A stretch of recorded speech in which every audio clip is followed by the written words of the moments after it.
जय मसीह की। मन्ना आत्मिक आहार में आपका स्वागत है। इस वीडियो का शीर्षक है सही पहचान, सही निर्णय। पहला यूहन्ना 4:1। हे प्रियो, हर एक आत्मा का विश्वास न करो, परंतु आत्माओं को परखो कि वे परमेश्वर की ओर से है या नहीं। आत्माओं की सही पहचान ही सही निर्णय की नींव है। क्या आपने कभी सोचा है कि जीवन में हम बार बार गलत निर्णय क्यों ले लेते हैं? कई बार हम सच्चाई के बहुत करीब होते हैं, फिर भी गलत रास्ता चुन लेते हैं। समस्या निर्णय में नहीं है, समस्या उसे पहचानने में होती है। इसीलिए परमेश्वर का वचन हमें चेतावनी देता है।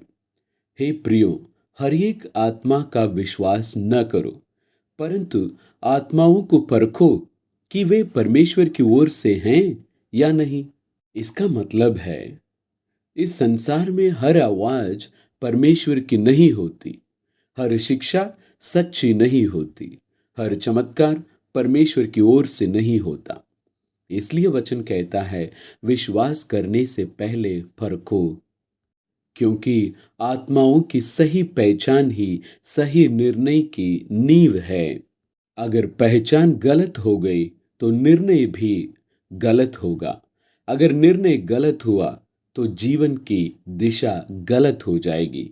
यही कारण है कि पहले आगमन के समय फरीसी, सदुकी और शास्त्री यीशु को देखकर, सुनकर और उनके कामों को देखकर भी उन्हें पहचान नहीं पाए।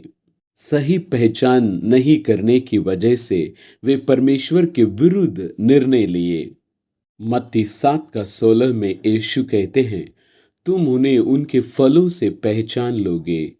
परमेश्वर की आत्मा जीवन देती है, सत्य की ओर ले जाती है, पश्चाताप और आज्ञाकारिता उत्पन्न करती है। यूहन्ना 10:10 में देखते हैं, मैं जीवन देने के लिए आया हूं। शैतान की आत्मा घमंड बढ़ाती है, भ्रम पैदा करती है और परमेश्वर के कामों का विरोध करती है। चोर केवल चोरी करने, घात करने और नाश करने आता है। आज हम बहुत लोग चर्च जाते हैं, धार्मिक बातें करते हैं, लेकिन आत्माओं की पहचान नहीं कर पाते हैं। हम देखते हैं, यह लोकप्रिय है, यहाँ भीड़ है, यहाँ चमत्कार है, यहाँ चंगाई मिलता है। लेकिन वचन कहता है, भीड़ सत्य की पहचान नहीं होती। सवाल यह नहीं है कि कौन बोल रहा है, सवाल यह है कि किसकी आत्मा उसमें काम कर रही है। रूत ने पहचान लिया कि नओमी के साथ रहने का निर्णय परमेश्वर की इच्छा है और उसका जीवन बदल गया। यीशु मसीह के वंशावली में उसके नाम को जगह मिला, उनका एक सही निर्णय के कारण। यीशु जब जक्कई के घर गए थे, उनकी उपस्थिति मात्र में जक्कई को एहसास हुआ कि यीशु में परमेश्वर की आत्मा है। वह तुरंत पश्चाताप करने का निर्णय करता, गलत तरीके से कमाए गए दौलत को 4 गुना लौटाने का वादा करता है। तब यीशु उसे देखकर कहते हैं, आज इस घर में उद्धार आया।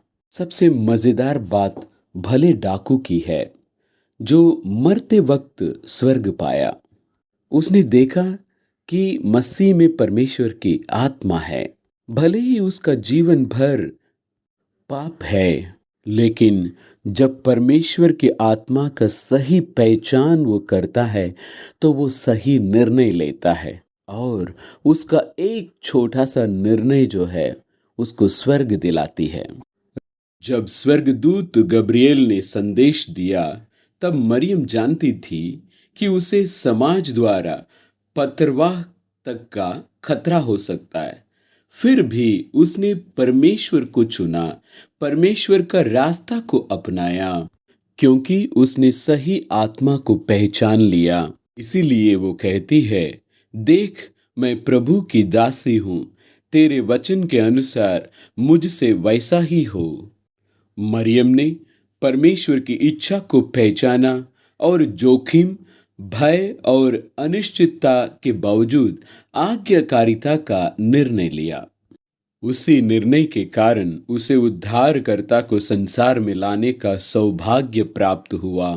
मत्ती 19 का 21 से 22 तक के वचन में हम लोग देखते हैं, धनी युवक अनंत जीवन का मार्ग पूछता है, पर यीशु ने सब कुछ छोड़कर उसका अनुसरण करने के लिए कहते हैं, और वो उदास होकर लौट जाता है क्योंकि वो बहुत धनी था। उसने यहाँ सही पहचान नहीं किया। धनी युवक स्वर्ग के द्वार तक आया। स्वर्ग का द्वार कौन है? यीशु मसीह हैं। लेकिन वो परमेश्वर की आत्मा को पहचान नहीं पाया क्योंकि उसकी पहचान धन से बंधी हुई थी, इसलिए उसका निर्णय भी धन के पक्ष में गया। आज हम अपने विश्वासियों को देखें, यह देखते हैं कि ये गलत शिक्षा है, फिर भी गलत को गलत कहने का साहस नहीं करते। हम क्या सोचते हैं? किसी को ठेस ना लगे, झगड़ा ना हो जाएगा, वे मेरे खिलाफ हो जाएंगे, मेरा साथ कोई नहीं देगा, इसलिए हम चुप रहना चुनते हैं और खुद को यह कहकर दिलासा देते हैं कि यह प्रेम है, यह विश्वास है। लेकिन यह विश्वास नहीं, यह समझौता है। जब यीशु आए, उन्होंने देखा कि फरीसियों और शास्त्रियों में शैतान की आत्मा काम कर रही है। वे चुप नहीं रहे। उन्होंने ये नहीं कहा सब कुछ ठीक हो जाएगा, समय के साथ बदल जाएंगे, अगर बोलूंगा तो वे मेरा विरोध करेंगे। ऐसा नहीं, यीशु ने साफ कहा, तुम अपने पिता शैतान से हो। ऐसा कहना प्रेम की कमी नहीं है, बल्कि यह सत्य का साहस था। यीशु लोगों से प्रेम करते थे, लेकिन पाखंड से समझौता नहीं करते थे। उन्होंने पापियों का स्वागत किया, पाप को नहीं।